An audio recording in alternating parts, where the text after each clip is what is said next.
am going back to the very beginning. Very first purchase. And it's absolutely fantastic. Can see your dick and balls, mate. Why are you wearing the Kill Bill outfit? Balls. Emma Thompson came to my party in Edinburgh. How did she take it when you told her to fuck off? Really? Yeah. What the hell did I get that for? I have no idea. You see why British comedians go over to the States and lose their minds. And they become weird. We know exactly the three people I'm talking about.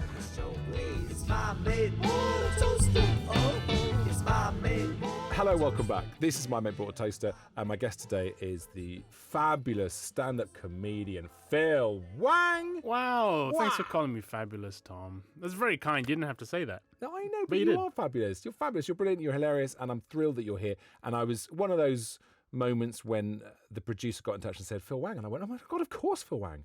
Of course Phil Wang. Of course Phil Wang. Of course Phil Wang. Of course Phil Wang's coming. Yeah. Are you a heavy addicted Amazon user? What's your Amazon? I, to my shame, I do use Amazon a lot. I know you're meant to support the little guy and the mom and pops and the smaller brands like eBay, but Amazon is just so convenient. It's not even that I love Amazon. I just love not having to go anywhere and I'll be there the next day. I mean, that's why people love Amazon. I guess I just love Amazon. It's become dangerously defaulty. That's the problem. And when something's default, I don't really need to think too hard about any morals or tax payments. It's just a default. You know what I mean? It's just my thumb's in charge at this point. Using Amazon it gives the closest I get to feeling like I wish I was in a totalitarian state where there's just one place you buy everything from. Yeah. You know? Yeah. If Amazon was just like the government shopping website, I'm like, yeah, great. Everything's from there. It comes the next day. Yeah, great. That's what they're getting towards. Do you ever get that? Just because you've still got choice, but in a thoroughly siloed, in a corridor. So take away all my choice. Sometimes I've got too much choice. Oh, man. I think there's going to be a lot of money to be made in taking choice away from people. I'm honestly, I think, because what do we have so much of now? Choice. Options. Too many podcasts, too many TV shows.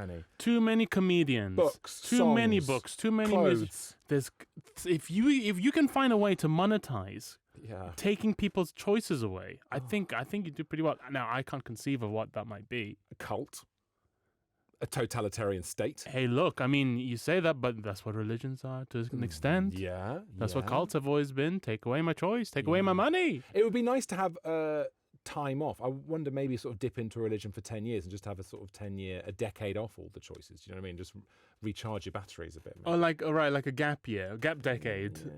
A spiritual gap decade. Yeah, I don't have to get anything for a while. I'd miss it. I love stuff. I love my things. Well, listen, this is what we're going to discover as we go through your Amazon purchase history, Phil Wang, because I am going back to the very beginning. Very first purchase. And it's absolutely fantastic. It's the 2008 Jake Gyllenhaal unofficial calendar. Was that my first ever Amazon buy? 9th of December 2007. It's just lots of pictures of Jake, one for every month. And, he's a handsome boy. Beautiful lad. What this was my sister really fancied him. And so for a kind of semi-joke gift, I think for her birthday, I got her a Jake Gyllenhaal calendar. Is it Gyllenhaal or Gyllenhaal? I'm always I think it's Gyllenhaal. Jake Gyllenhaal. Jake Gyllenhaal. It's just the it's like how it's actually GIF, not GIF, right? Yeah, right. Is that how you remember it? GIF Gyllenhaal. GIF Gyllenhaal, GIF. Oh, it's so complicated. Jakey G. Yeah. Can I tell you a Jake Gyllenhaal story? Is that what this is for? So I was staying in New York with a friend, a comedian, and she's quite a famous comedian. Name her. I don't want to make up a name. Dorothy. Jeanette Springfield. And Jeanette was out, and Jeanette's husband was in the flat, and Jeanette's kid was in the flat, and my room that they kind of let me stay in was next to the kid's bedroom, and the kid starts crying, and I can hear that the dad, Jeanette's husband, is in the kitchen talking to a friend, so can't hear the crying. and the kid is Fred. And I How go old's the down kid? 6, You got 5. to you got to step in, Wang. Yeah, and so I walk down the corridor and to the kitchen, and Jeanette's husband Frank is talking to someone. Someone's back is towards me, and Frank is facing me. And I say, Frank, Fred is crying, and he says, thanks, Phil. And the guy he's talking to turns around, and it's Jake Gyllenhaal. And this is the most starstruck I've ever been because I love him. I think he's an amazing actor. He is a fantastic actor, and seems like a good guy as well. Oh, I don't know. I think you're the one who I think if you're a Taylor Swift fan, you disagree, isn't it? I don't know. But look, I'm not here to place any moral judgment on the guy. I just love Nightcrawler. And he turns around, and I audibly go like that. I just went because I just was not expecting it. And it's actually how you pronounce his surname. Gyllenhaal. That's how you do it. And he's like, "Hey man, hey, good to meet you." I was like, "Hi." The boy kid is crying.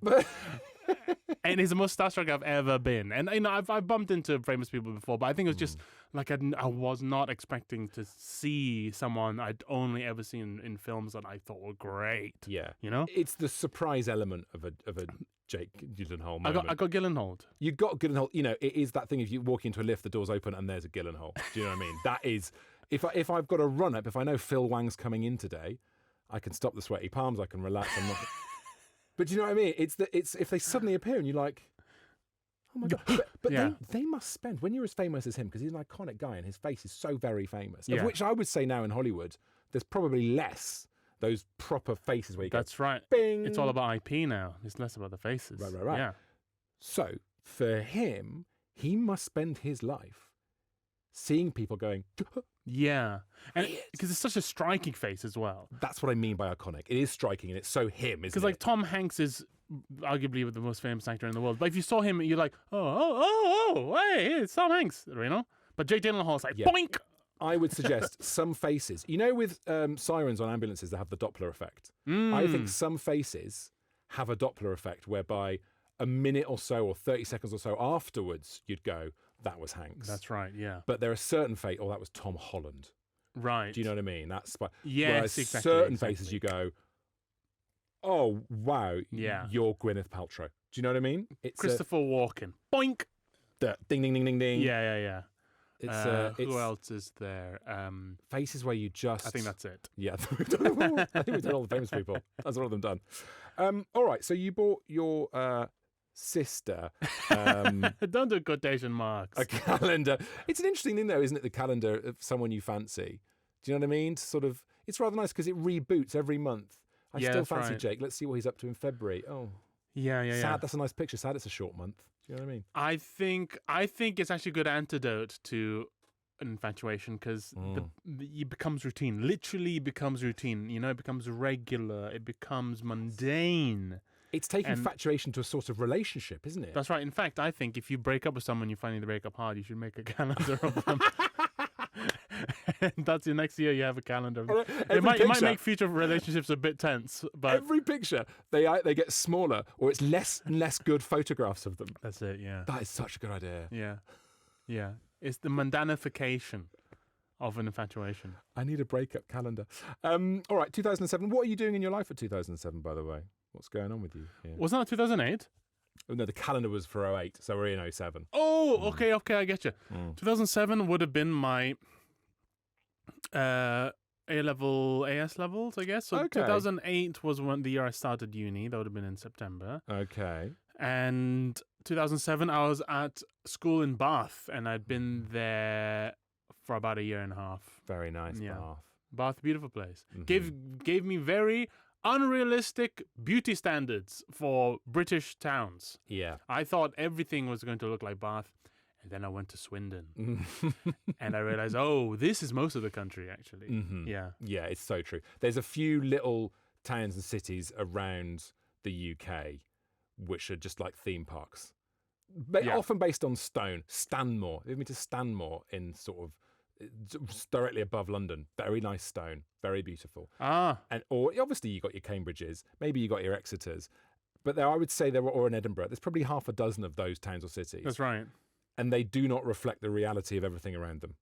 Not at all. No. Yeah, beautiful center, and then just a circle of like a suicide note.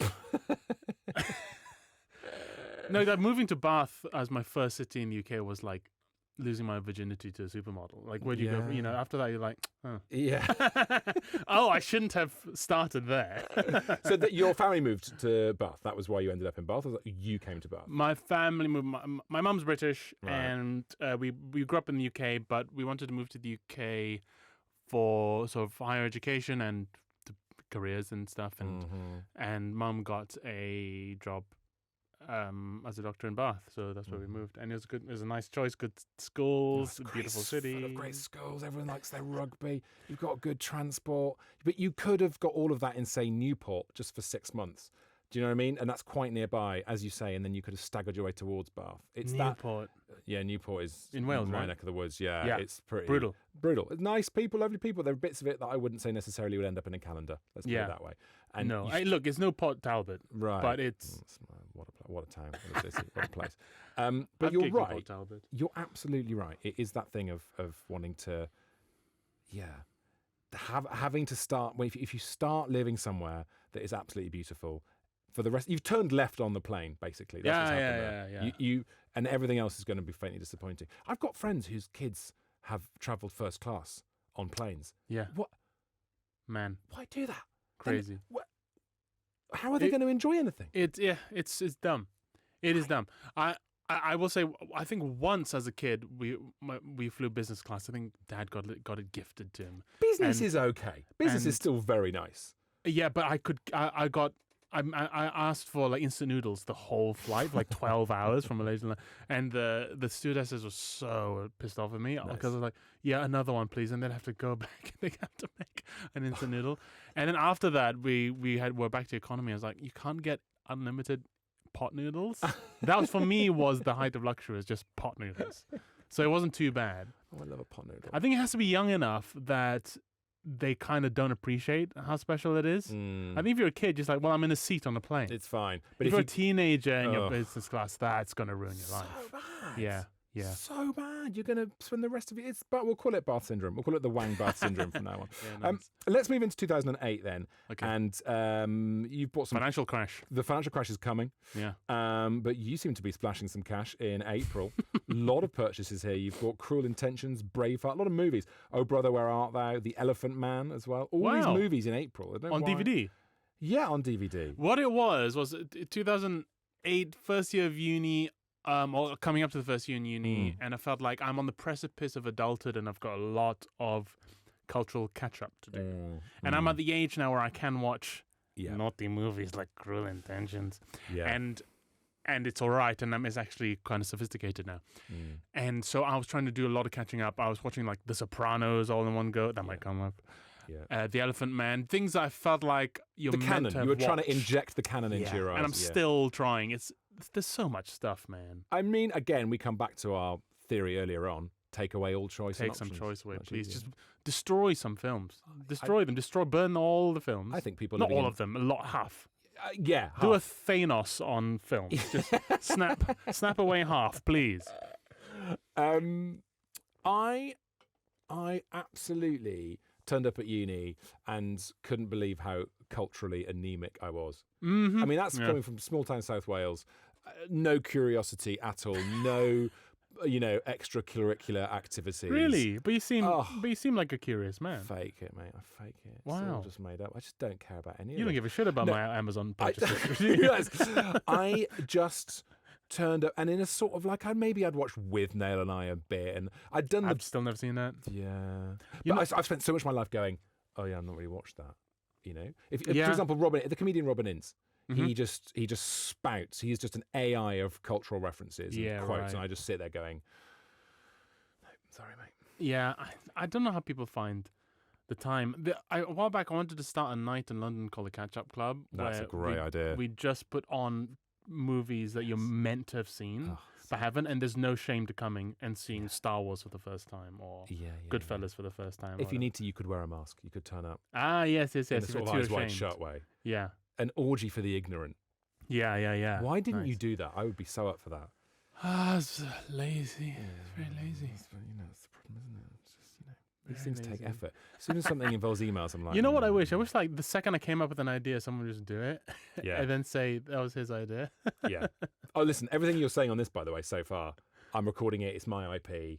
Oh, so no. There's a lot of stuff here that I'm God going damn to it, you're using my voice to train an AI, aren't you? Yeah, like I say, computer games, Grand Theft Auto 4, Gears of War. Gears of War. Oh, shit, you're going to come across a bunch of games. Do you like Gears of War? I loved Gears of War. I played it loads. Gears of War 2, then in 2009. Assassin's Creed. to the series. 40 quid on Assassin's Creed.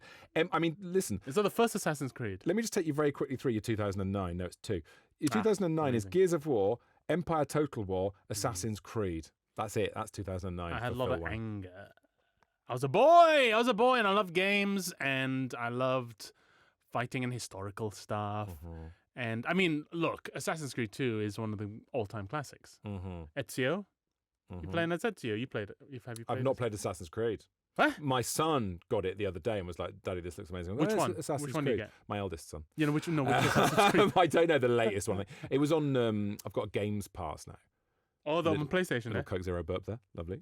God damn it. Oh, God, This burp was brought to you by Coke Zero. Yeah, zero caffeine, but some burps. No, yeah, I listen, I'll be frank with you. I'm jealous when I see this because when I see people buying computer games, I wish I could. I really got into Call of Duty. Well, the World War II ones. So I've won World War II on the Xbox, right? That's great. Yeah, You're yeah. welcome. I mean, the Call of Duties got so silly, but the first couple are amazing. Zombies and also online. And listen, I've talked about this before on the Just podcast. modern stuff and in space. It just got I silly. don't do that. I don't do that. I'm at not all. interested in multiplayer games. I don't play games to interact with people. Yeah. I play games to get away from that. Yeah. You know? I play games to get away from myself. That's right. I want to be told the story. I want to go on an That's adventure. So you're playing games a lot. So you're at uni. So were you the guy who'd go back and play till 3 or 4 in the morning? No, I didn't let myself bring a console to uni. That is disciplined. Really? I was so busy, Yeah. man. I was so busy. I studied engineering at Okay. Cambridge. Okay. So we had fewer weeks and more work, and I was in labs and I had to work all the time. And then I was also obsessed with comedy. That's when I was learning about comedy. Were you doing footlights as well? I did footlights, Oh, wow, but okay. also in Cambridge because there's colleges, a bunch of different colleges put on their own comedy nights. So then there was basically a comedy circuit in Cambridge, and so you go around doing gigs, in college bars and all that sort of thing. Unbelievable. It was sick, man. You and should I be much better than you are. With all those gigs. Listen, I'm so jealous of my wife was in footlights, and I'm No way. on a daily basis. I get cross with her. There's a picture of her footlights year in our sitting room, and it's got like John Finnemore, John Oliver, Richard Ayoade, Matt Green, Frogstone, like endless brilliant people. And I'm just like, Wow. I'm so jealous. Who's of your you. wife, may I ask? Beth Morey. You probably haven't Beth met her, Murray, I don't but think I've met her. no. She was vice president of Footlights. She absolutely loved No it. way. And I was the one who started doing stand-up. She was working in telly, and Ah. every day I was like, "Oh, I've just met another one of your Footlights pals." And Yeah. the thing that struck me was exactly what you just described, that almost semi-professionalized circuit that you had there. My God, if you'd taken your Xbox, you'd just be like an engineer now. That's all you'd be doing. That's a sliding doors moment, isn't it? Sliding console moment. It's like, yeah, exactly. Yeah. So, but I'd come home but what it meant was I didn't go on any like holidays with the new friends I made during the breaks. Yep. I'd go home to Bath and I'd play Fallout 3 non-stop.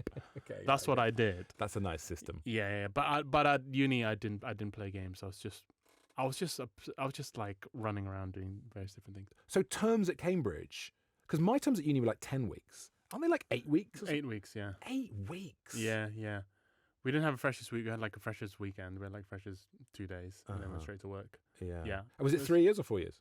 4 years because engineers at Cambridge by default do masters. Right. Yeah. Yeah. Of course, you get a little add-on, don't you? A little buy one get one free. Well, No, it's no, not you like worked very hard for it. buy one, do another year of intense Yeah. work. Yeah. Did you, when you were doing the comedy at Cambridge, then was there a moment where you were like, the engineering thing isn't gonna? I'm not gonna build bridges. End of second year, I won the Total Student Comedian Award. Yes. Oh my God, I remember that. Halfway through my degree, and that was a point where I was like, "That's probably going to be my job." And the engineer was like, "Let's just pass, and let's just get through this, and let's do this so I can stay here." Mm. Yeah. What would the parental feedback have been if you'd gone, lads, I'm knocking it on the head. I've just won the Chortle Student Comedian of the Year. My parents have been extremely supportive all my life, but they would have drawn the line at dropping out of uni. Yeah. That would not have been okay, because that was it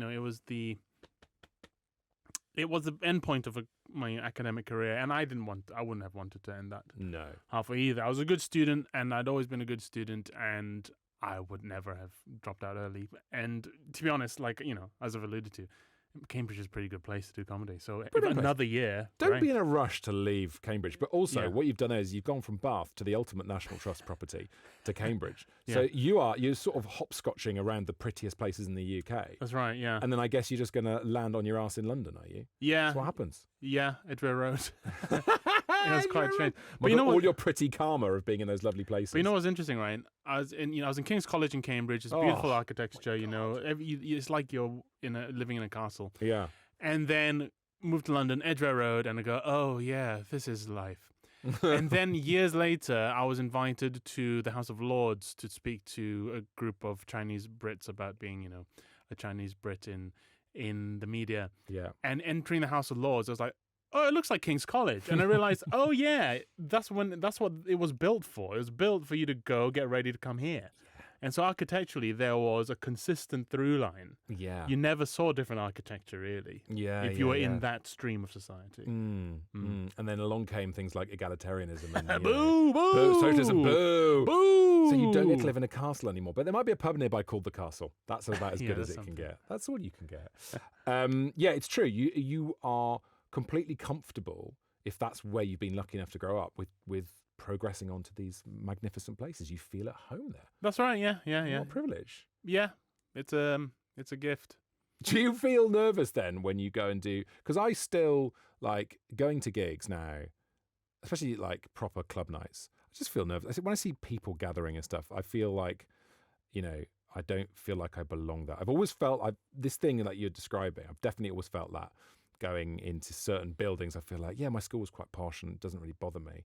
But going into the building of a stand-up gig, I just feel like completely crushed by it. I always feel. Which element? It's a lack of belonging there. Just feeling like these people aren't going to want to see me. Like, just pre-gig, I always convince myself that this is a massive mistake. And sometimes it is, right? Right, but often it's not. But I like the bouncers on the door and then the bar staff and then just everyone. I'm just always like, oh God. It gets worse. I still have not shaken the thought of what the hell am I going to say up there? Yeah. And like I have all my material. It doesn't matter how much material I have. I could be going on an hour show and I think, what the hell am I going to say up there? Yeah. Why do they want to listen to me? But exactly. And now it's gotten, some gigs have gotten scarier as we've gotten older. Because as you get more comfortable, you're like, oh, do I need to be here? What am I going to say to these people? When I started, it was thrilling to be in like a dingy, dark room where people are like noisy and chatting. I was like, I'm going to go up there. I'm going to blow their fucking heads off, man. I'm going to do so well. It was so exciting because I was just young, dumb, and full of cum, And then now I'm like, empty. What if they think I'm not that good? Yeah. Oh, the demons. Yeah. Oh, I love those guys. Yeah. I love those guys. So when you filmed the Netflix special, were you super nervous before that? Or were you so used to the gig by then? You were so used to the material. I'm used to the material by that, but the situation is completely different. The situation is you have two shots, and these two shots really matter. And if you blow it, then it's blown. That's going to be the special. You can't try it again. It's hard to be funny under that pressure. It is a little. So there's a great team around you, and just try and surround yourself with the best people you can and eliminate as many variables as you can. And also, if you screw up a bit, everyone's there to see you. Can't you be like, guys, sorry, can we just do that again? Weren't you tempted to do that? Or is that very uncouth to do I think that? I did it once or twice, not very much, because at the end of the day, it's still a gig. At the end of the day, it's all the dynamics of a gig. And if you lose momentum, you lose momentum. And just because it's a Netflix special doesn't mean the audience is going to go, oh yeah, I'm going to forget my natural instincts as an audience member and become a professional Netflix special crowd. Yeah. They're still audience especially members. in the UK. British audiences are very, very sensitive to momentum, and they have a strong inertia, right? So a British audience operates with an inertia that American audiences don't have. An American audience, you can lose them and win them back within 2 lines. Yes. British audiences, if you lose them, you have to it's like getting a big rock rolling again. This is a lovely sign that you did do the engineering degree. Yeah. You've just applied inertia. You've applied physics to it. No, I see most of comedy and culture in terms of like graphs and formulas, and because it does apply. It does apply. Yeah, it's nice. It's nice. Okay, good. All right, we're diving into your Amazon purchase history and your rules for life. December 2011, you have bought a 2 terabyte external desktop hard drive. Yeah, That's a lot of storage for 2011. For 11, right? Exactly. Right. For 24, I'd be like, yeah, of course, that's probably just 1 week on Instagram. But now, that's a lot of storage. I need a lot of storage for, was it like, I don't know, projects and things like that. And I thought, I need to go get a hard drive, external hard drive. And I remember going online and going, why is it so expensive? It was like twice the price. I was like, what?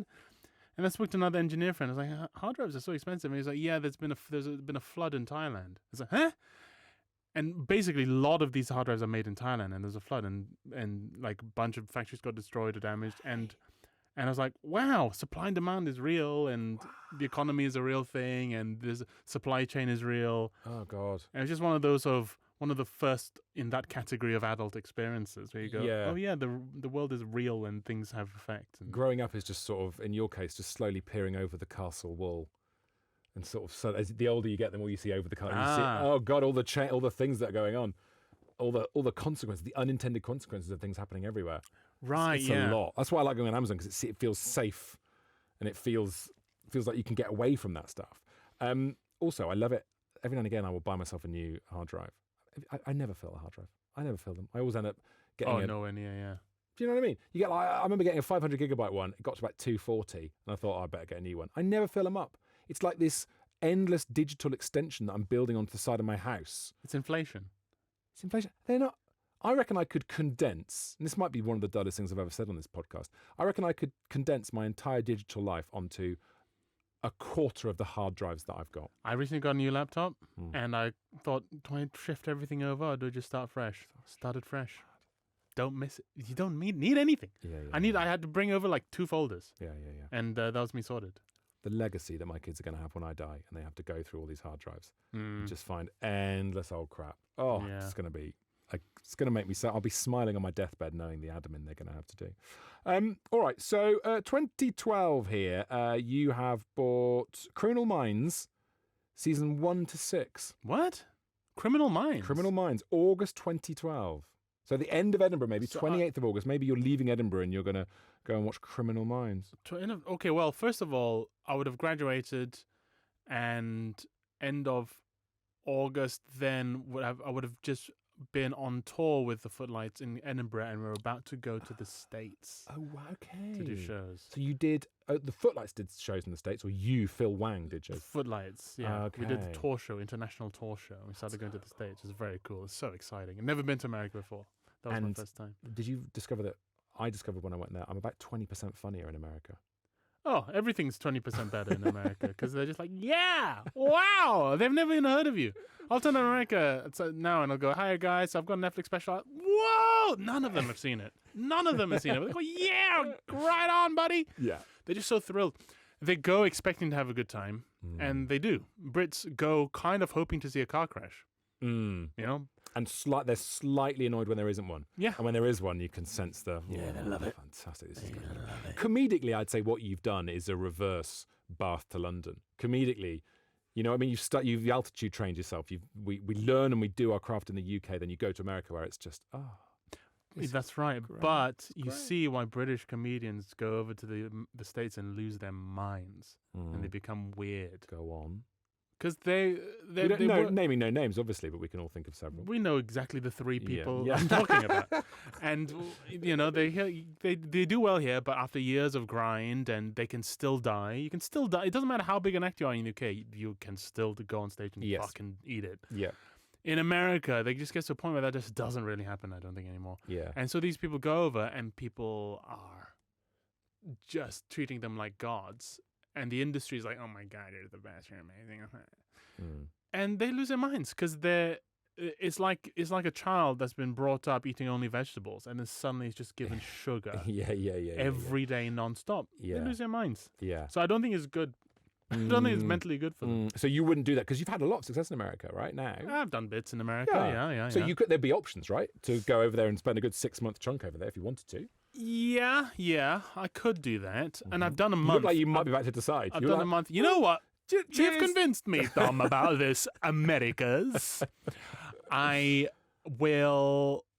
I've done a month's tour there, and it was cool. It's a fascinating place. It's massive. What I realized was it's a continent, not a country. It pretends it's a country. It's a continent. Yeah, with lots of different countries in it. Yeah, that's right. And they are good audiences. They're great. The people turn up were great. But every city has a street in it you mustn't go down or you will die.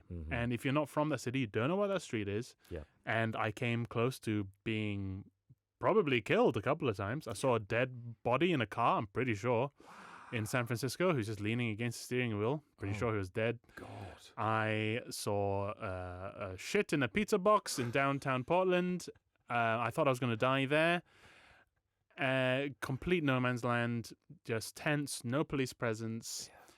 The west coast of America, man. It's terrifying. And I came back loving the UK. I love the UK. I love the UK. UK is fantastic. And I just think it's a wonderful country, the UK. I think it's the greatest country in the world.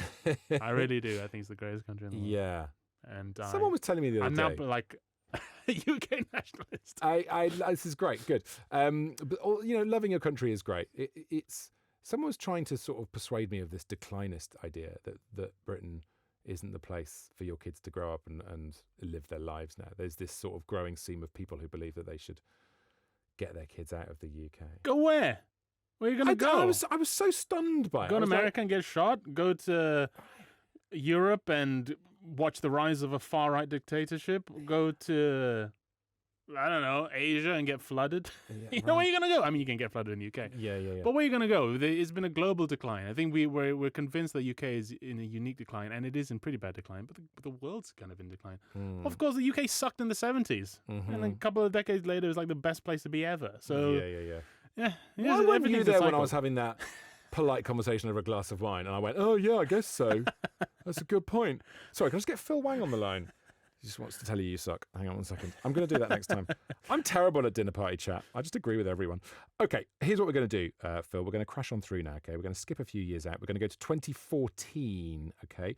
You bought a copy of, it's a fabulous book. It's by Megan Amram, and it's called Science for Her. Oh, Megan Amram. Yeah, she's a very funny comedy writer in America. I don't remember watching Criminal Minds, and I don't remember reading this book. Are you going for the I've been hacked defense? Because we've had that before on the show. It was a very sophisticated hacker. Clearly got good taste. Have you, is it fair to say you're quite a fan of Batman?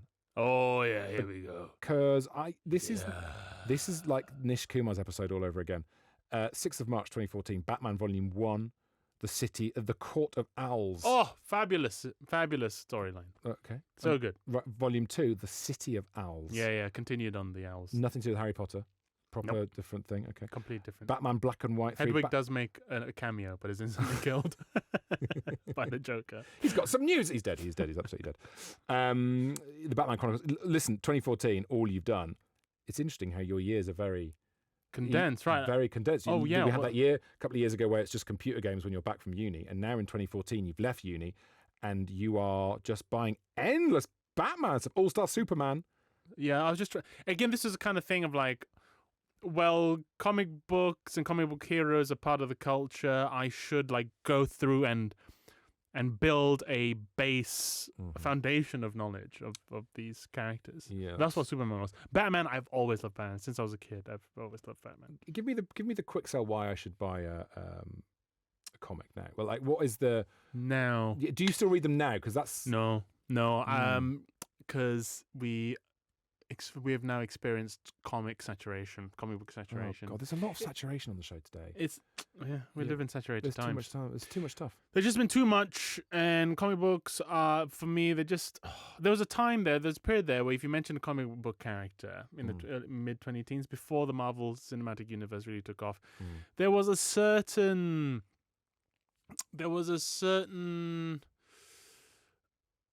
eccentric kudos to knowing about comic books. People had a certain amount of like, oh yeah, well, this is a niche subject this person knows about. Yeah. Now it's like, you watched Endgame, good for you. So did 3 billion people. It's the problem with it's the same as when your band goes big, right? You've got your little band who you like and only a few people like them.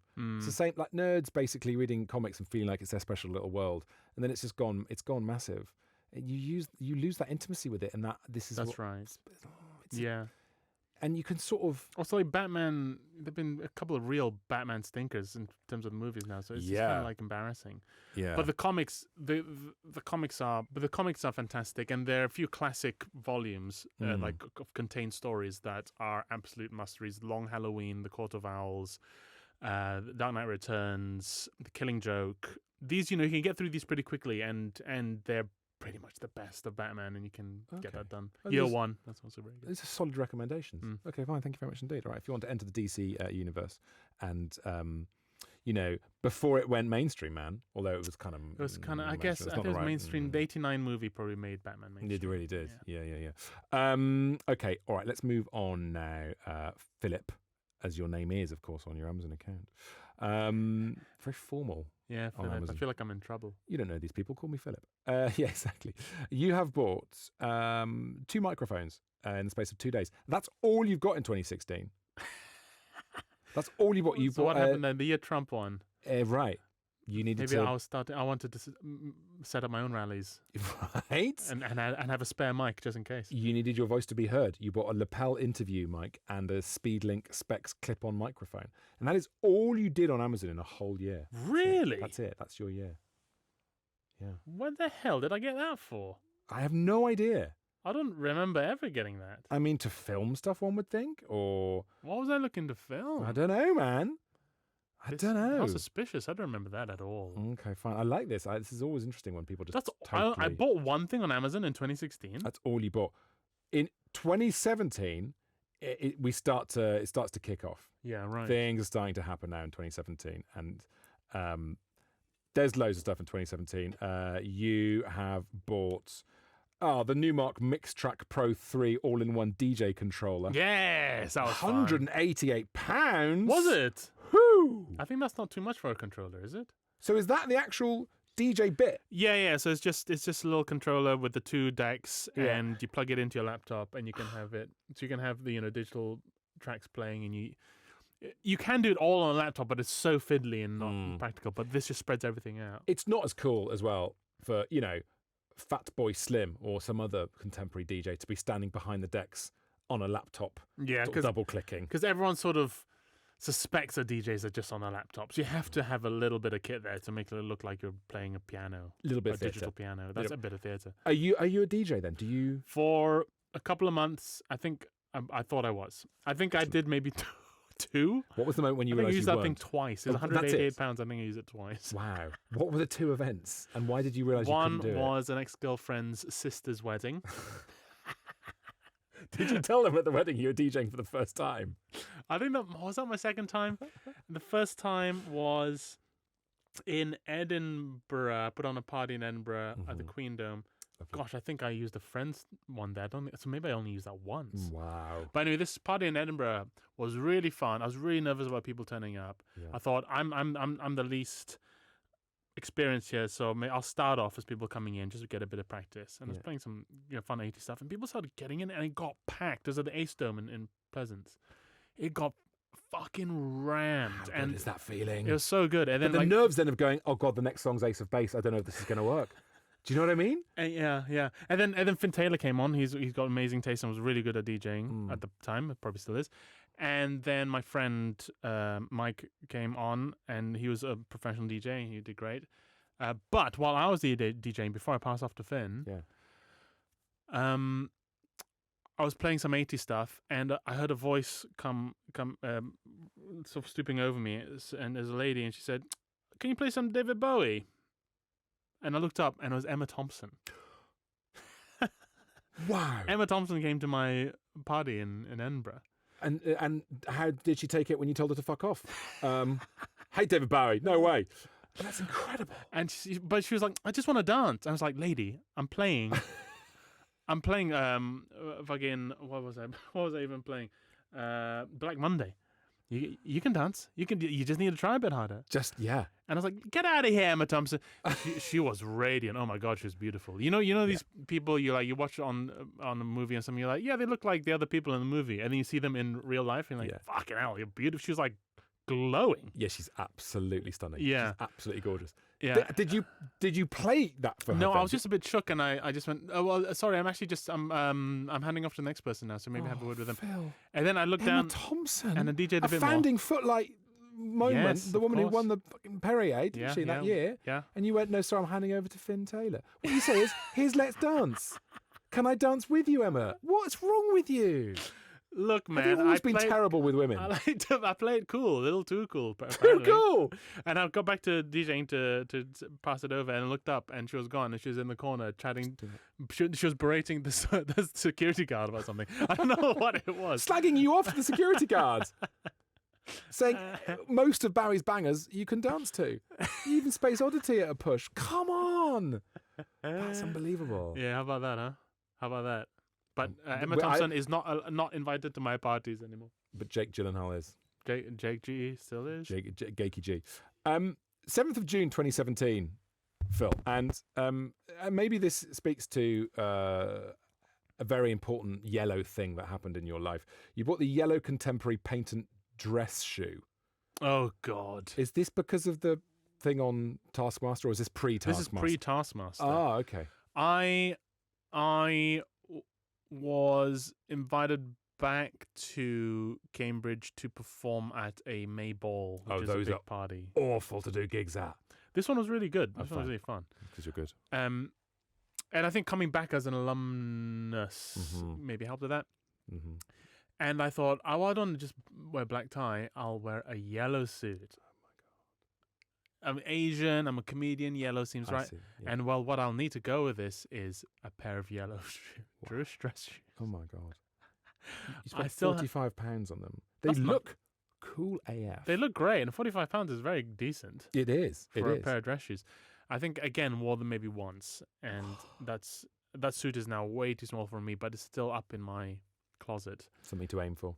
Yeah, I don't think I can pull it off anymore. It's really garish. I mean, it's the color of these microphones. That is very yellow. I can confirm that is canary yellow. Yeah. Wow. But gig went well, so that's all that matters. That's all we're after, really.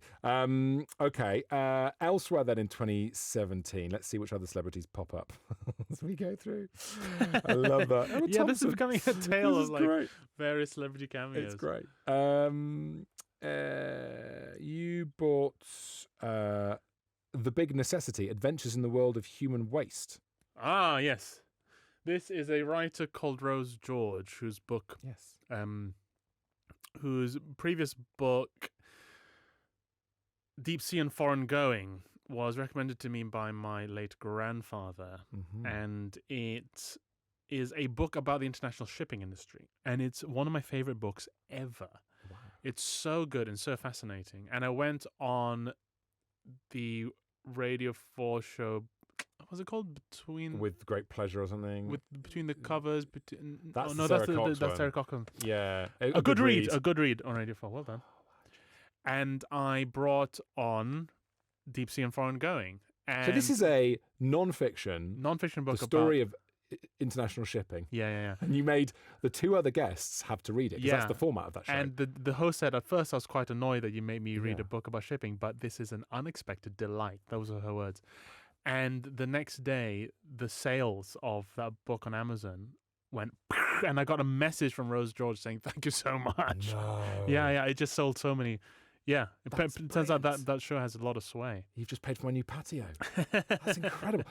So The Big Necessity was the next book, and it's about the sewage sewage and the history of sewage and sewers.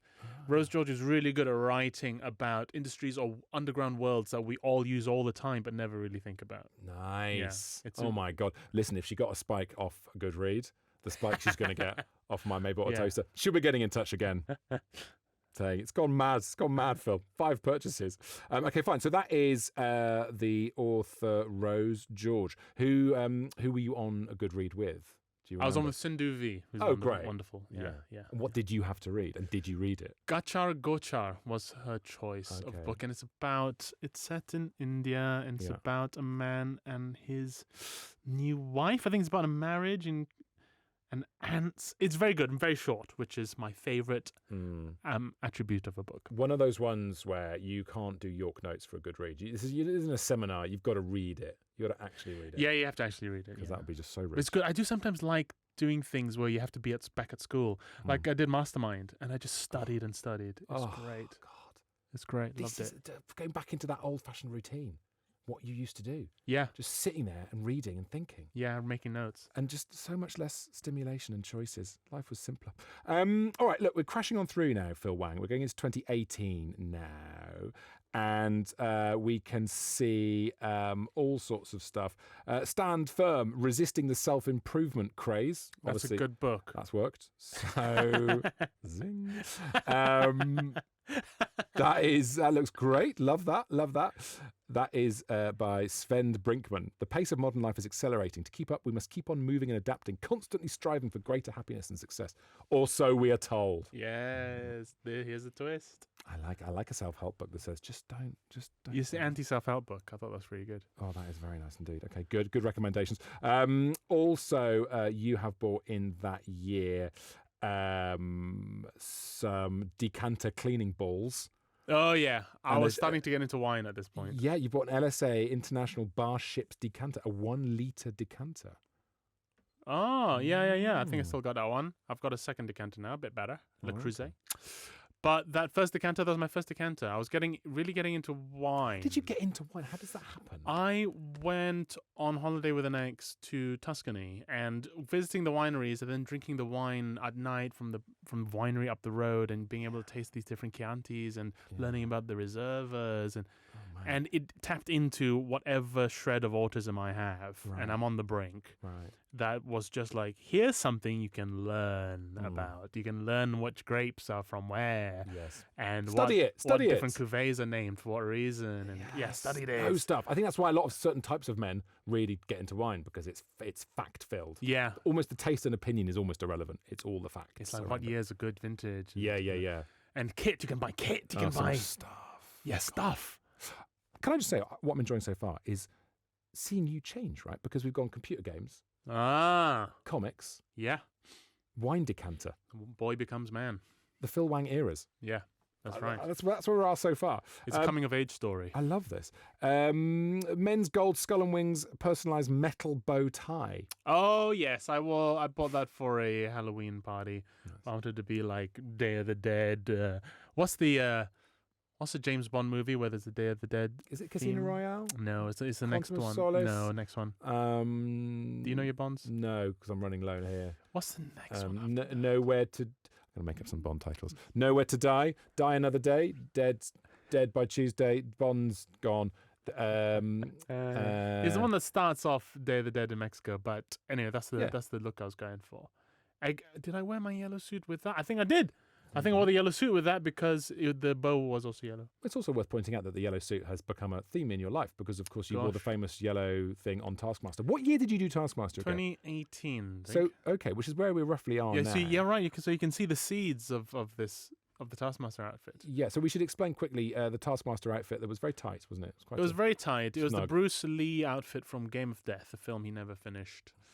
And I wanted to do an homage to BruceLee because I'd just been to the Bruce Lee Museum in Hong Kong. And I was like, wow, this guy really was a trailblazer. And, as a point of sort of East Asian pride, it'd be good to do an homage to Bruce Lee. But that makes it sound quite highfalutin and serious. That was the intention. And but then you just wore something and everyone talked about your balls. Yeah. And and because that's how life goes, because people are assholes and they will not allow you a nice moment.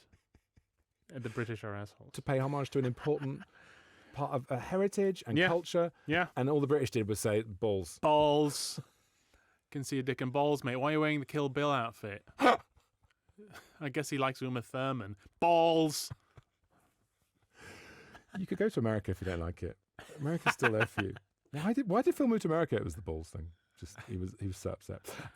All right, look. So we're crashing on through now into 2019. Still a wide variety of stuff being bought here. You've got a rice cooker. Yeah, the rice hunger. Yeah, the rice hunger. Yeah. German brand of rice cooker. I don't know why I did that, but had him for a while. I've now got a very fancy new rice cooker. Have you? Very fancy. Really? It's more expensive than the DJ controller. It's something which a lot of people around the world, obviously in Asia, they look at us and say, "Why don't you have rice cookers?" I know. I look at everyone and say, "Why don't you have rice cookers?" Yeah. Could you cook them in a pot? Well, enjoy your horrible rice. It's horrible. Horrible, disgusting. And then we do it in a microwave, and it's fine. What? Yeah, a little microwave pouch. Well, And it's fine. it's not fine. It's not fine. It's just. It's not listen, fine. As far as we're concerned, That's why it's styrofoam rice. that's right. It's styrofoam rice. It is a. It's a stodge upon which it's a Stodge. it's a flavour delivery system, right? All the British want to eat is stodge. The British palate is stodge. Potatoes, Yorkshire pudding, bread, bread sauce. Block me up. I don't want to feel. Yeah.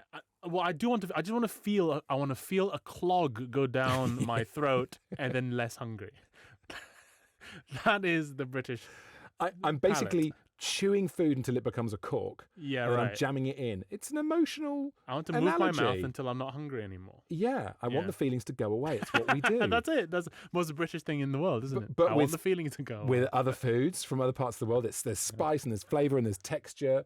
No. Those sound like new feelings. Those sound I dangerous. don't want that. I don't want to replace this feeling with more feelings. Yeah. I just want this feeling to go away. It's our guide to British food. All right, good. So, look, we're going to crash on through now, Phil. 2020, as we tell your life story. Now, by this stage, of course, you've done Taskmaster. The career is going very nicely indeed. Thanks very much for coming, isn't it? Yeah. I'm walking on sunshine. Right, and then, of course, the lockdown comes. How was your lockdown? Very annoying because I had hit a stride Career-wise? career-wise. Yes. Yeah. Yeah. And some people would say, in a way, it's nice to be forced to take a break. And I'd look at them and go, you weren't crushing it. Speak for yourself. A sort of fire alarm went off in the middle of your gig, didn't it? Essentially, if you look at it in that scale. Oh, you had to abandon the thing, and you've never really been the same since. Is that? I think you literally are right. Yeah. Oh no, I do think sometimes I've never really recovered from it. I'm the only person who hated the first lockdown and loved like the third winter lockdown. Okay. Yeah, because the first lockdown, no shade to her, but I was with my sister in our flat, a small flat on Edgware Road, and it was claustrophobic and frightening. Yes. And we didn't have outdoor space. In my third lockdown, I was with my girlfriend at the time, and we're out in like Kent. It's really lovely, and so I think I had the reverse experience to most people who seem to have liked the first lockdown. Yeah. You preferred the sequels. Most people went for Godfather. I thought Toy Story 3 was the best. And then, all right, so we power through the lockdowns, and we can see you doing the things that everyone does during lockdown. No baking, you'll find no fucking starters. No, none of that stuff. But there's baking things. there's things like Grow up. You're getting things like the Krosno red wine glasses, set of 6. More wine stuff. I was getting ready for the end of lockdown, baby. Yeah, exactly. You're drinking your way through it, and you're going to celebrate the end of it. Those Krosnos are still standing, very, very sturdy. This is a particularly weird one. We're skipping ahead a year now. We're going to December 2021. Nail clippers set for thick nails. Do you have thick nails, Phil Wang? How dare you? That as a gift from my father. Oh, now I feel bad because he's not here to defend his nails. My father, I bought for Christmas. My father's one of these people who's so practical.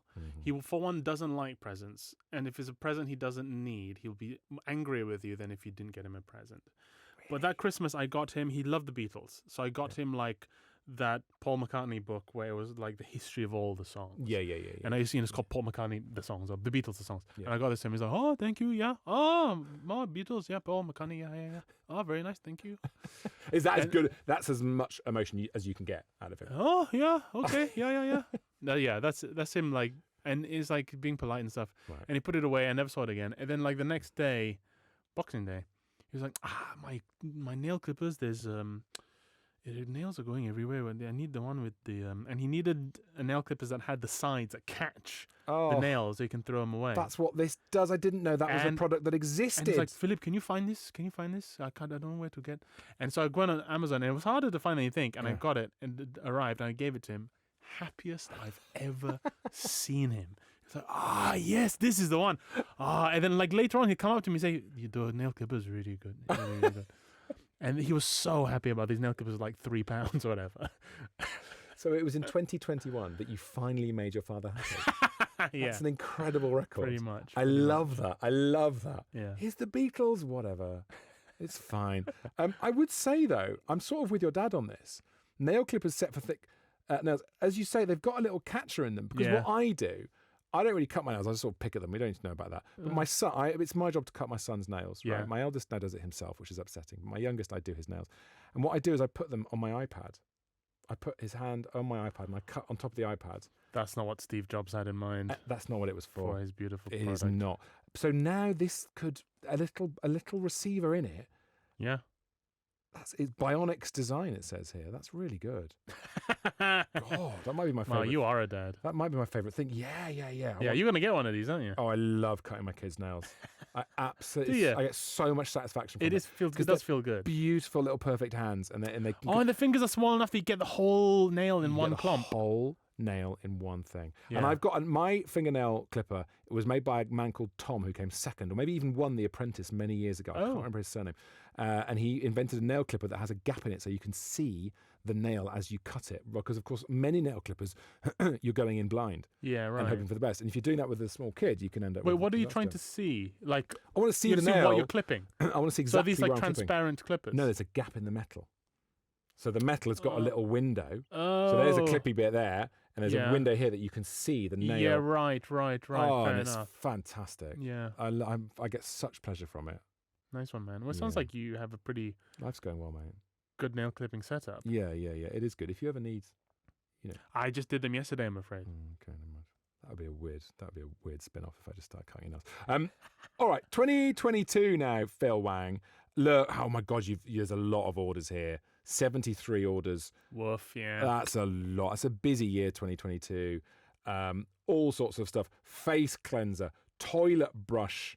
So you're cleaning your face, you're cleaning your toilet. All the bases covered here. I moved into a new house in September 2021, and I used their toilet brushes for half a year. That's just... And that was me in 2022 going, I should probably have my own shit on the toilet brush. That is so upsetting. And it wasn't even like a clean silicone one. It was one of them old bristly ones that they had in like in rusting metal tubes. That moment, was there the a people moment I'd given all my money in my life to, I was rubbing their shit into my toilet. Oh, wow. There's a metaphor. There's a deep and rich metaphor there. That's incredible. But this is great. Look, the self-improvement that's going on, you see? Yeah. This is a man growing up. This is a man who isn't going to use someone else's shit to brush his own anymore, but has done up until this point. For a long time. And we can see you setting up your life here. All sorts of things. The yoga mat, the ProWorks yoga mat. Yes. That was me getting a personal trainer. Oh, really? Yeah. Oh, and any good? Yeah, great, lovely guy. Mm-hmm. Jake, beautiful man. He's moved. He had to leave London. I was too strong. He said his work here was done. I mean, it's do you still do yoga now? It's very good for you, especially for you're a bigger guy. If you're like over 6 foot, yeah. A lot of men that size, we need to do our hips and our legs and stuff more That's right. often. I had really bad lower back pain, and I did a few exercises and went. And now I do like a lot. I have a PT now, and I do core stuff, and it sorts it all out, baby. It is. Yeah. You are looking absolutely. Yeah. Listen that's to a that. sound of bicep. That's That's a lot of bicep. That's a slap of palm on set. That's great. How many days a week do you work out? Three days a week on with the PT. And how long do you do? An hour each time. I'd be exhausted after that. Oh, I'm exhausted. Yesterday was so pathetic. I had a corporate gig last night, and my personal trainer was about to get me on to do these split squats, and I said, "Can I not? I shall be tired later tonight." And he said, "Okay." So you got out of it? Yeah. Oh, what a great PT. Yeah. Well, he just gave me slightly less horrible squats to do. Yeah. Oh my God. Have you ever been sick from doing too much exercise? Because I've come close a couple of times and you just think, what am I doing here? What's happening? I've been like, well, I'm asthmatic, so sometimes I'm like, oh, yeah. Play the asthma card whenever you can. Yeah. Stop now, for God's sake. Oh, God. I worry about getting a PT. I worry about having someone telling me what to do. I think I'll panic. And they'll be disappointed in me. I know, but that's a spur you need. It makes me want to run away when I have that. Not going to happen. And do they just do they shout at you? No, he's very sweet. His name's also Philip, funnily enough, but with an F. Right. And he is very, very nice. There's only a couple of times where he's gone like, "Come on, Phil!" Like I've just been too slow to start, or right. Which is what I need. Or like if I've not done enough steps in the last day, like, you're kidding. Yeah. Are you sure he was talking to you and not himself? He wasn't. You can do berating himself. That's why he's punching himself in the face. Yeah. Come on, make Wang work harder. Okay. Elsewhere, chair pad floor protectors. Love that. Little pads you put on you. Little felt. Yeah. But they do come away. They can come away. They stay on pretty well. Mm-hmm. Yeah. Mm-hmm. I've got wood floors. I'm very triggered by the sound of a wooden chair on a wooden floor and people scrape it along the floor. What are people doing? I hate that noise. What are people doing? You've got to get the little felty things. You know what? I went through all this work. I put all these little felt pads on all my furniture. Pleasing thing to do. Yeah. Enjoyable. And then one day, I with all this confidence, because I padded everything. Yeah. I grabbed my sofa and just went, pulled it, and it went. Something went. Oh no! And I went, what? And I looked down on the back right foot, and a little pebble from a plant pot had got lodged under the pad. Oh God! And so that had this fucking deep gouge into the wood floor. Oh. After all that, one little pebble. Phil. Can you believe it? I wanted to. Kill everybody. I would just go. But covered by the sofa, is it, or is it visible? Now the sofa has to be there. Yeah, right. You've got no choice. You know what I mean? Do keep an eye out for pebbles when moving heavy furniture. It's a simple thing. You're into gardening as well. Look at this. Garden waste bags. My first garden, yeah. This is nice. Yeah. It's lovely. You're literally laying down your roots. It's a lovely thing to see. Are you shacked up at this stage then? Are you now with someone? Is there a Mrs. Phil in 2022, which is where we are now? No. This was me with Ian Smith, the comedian. Okay. Who lived with me for a while. Had a fun old time. Right, okay, nice. Loads and loads of orders in 2022. Yeah. Just a house of brass, black stepped shaped bell.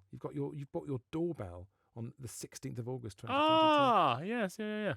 Isn't that lovely? I thought I'd had enough of people screaming my name through the door. I thought there must be a solution to this. Who knew these things existed? It was there all along.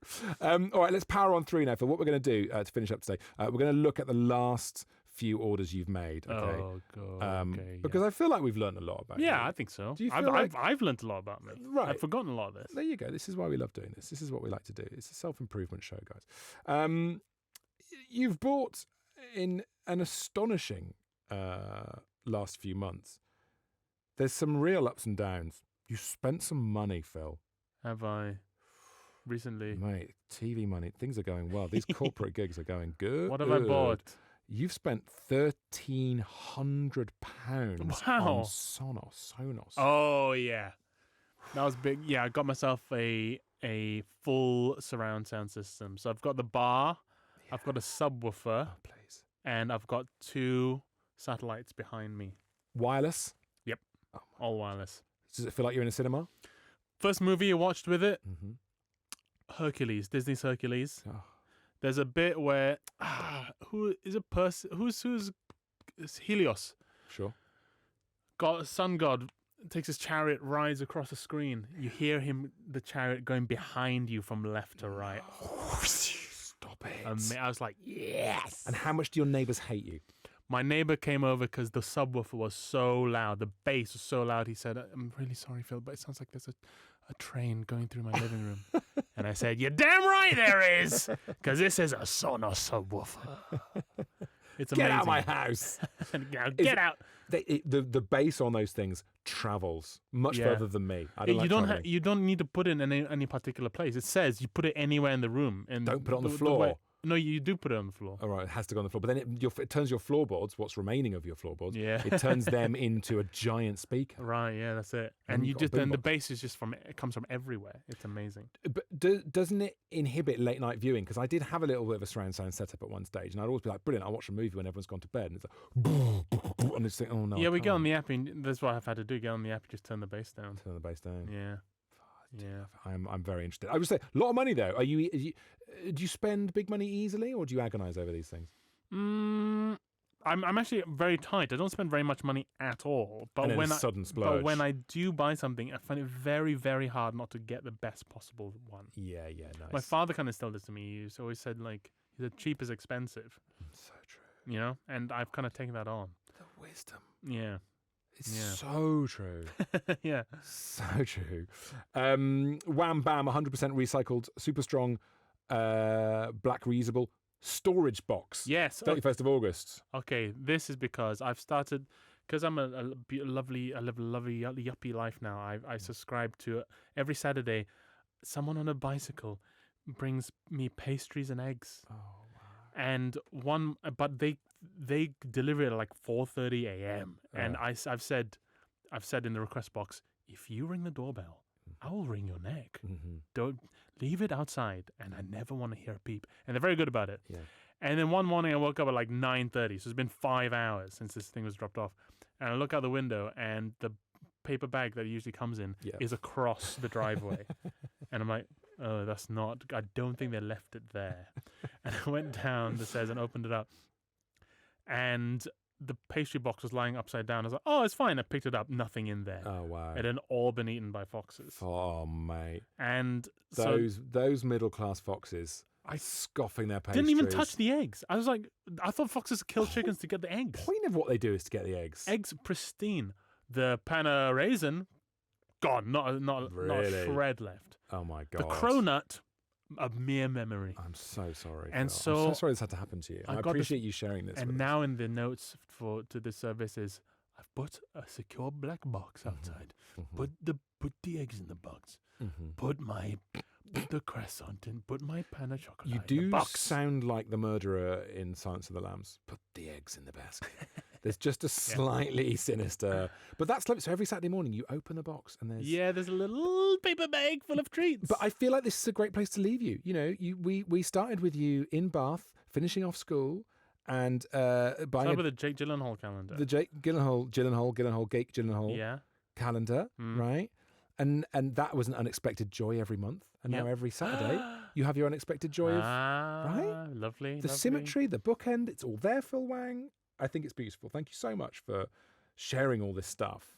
No, thank you for dragging me through a personal history. Yeah, it is. We tried and do this sort of, therapy element to it. Big time. And I feel I've noticed an improvement in you as a person over the course of the last. There's been a maturing for sure, hasn't there? From video games to just a black plastic box. But listen, to put things in. it's brilliant. But again, with the storage, we had virtual storage, a terabyte, and now we have storage for eggs. Come on, real life, Phil. Really You're doing good, real life instead of weird virtual stuff. I've got to knock it on the head because Emma Thompson wants to come in and just. You have to let me out before you let her. We cannot cross paths. There will be fists. Phil, where can people find you at the moment? Are you touring? What's going on with you right now? I watch my Netflix special, Wang and Their Baby, on Netflix. That's where That's an easy because often people is. say, come and see me do this tour. And now I get to say, switch off this podcast and go and watch Netflix and put Phil Wang on because he's fucking hilarious. Please do. Simple. Wang and Their Baby. It's a beautiful show. If nothing else, beautifully shot, and you cannot deny that. Yeah. Watch it for the camera work. Please. Yeah. Okay. Please do watch that. Other than that, I'm working up new stand-up, and I might be in a couple of things here and there, but God damn it, watch a special. Okay, fine. Phil, thank you so much for coming on My Mate Bought a Toaster. Thank you, Tom. It's been... It's my mate bought a toaster. Oh, it's my mate bought a toaster.